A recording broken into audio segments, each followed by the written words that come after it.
This girl is carefully writing a series of numbers, but before she finishes, the teacher takes her paper. All the students' work is placed into a time capsule. 50 years later, the time capsule is reopened. A boy receives the paper. After school, when he gets home, his father accidentally places a cup on the paper. As he wipes the water stain, he notices something odd. He copies some of the numbers onto the blackboard. The numbers at the start seem to match dates, but the numbers after that are exactly the death toll from the 9/11 attacks. The man is shocked. He continues to analyze the numbers.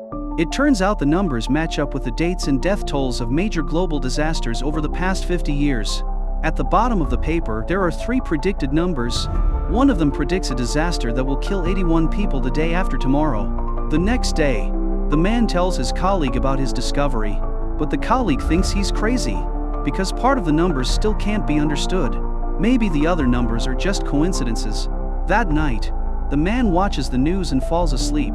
He sleeps until the next afternoon, but there's still no news of the predicted disaster. He decides to go pick up his son from school. On the way, the traffic is blocked. While he's on the phone, he suddenly realizes that the location on his navigation matches the unknown numbers on the paper. It turns out the remaining numbers represent coordinates. The man quickly gets out of the car to check. As he turns around, a plane suddenly dives toward the ground. It crashes right in front of him.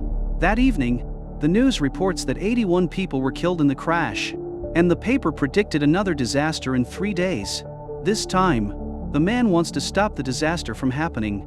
He enters the coordinates into his computer to find out the location of the next disaster, then heads there according to the date. At the subway station, he notices a young man with an unnatural expression. The young man seems to be holding something in his arms. The man runs after him. The police arrive as well. The young man has no way out and raises his hands in surrender. A pile of CDs falls to the ground.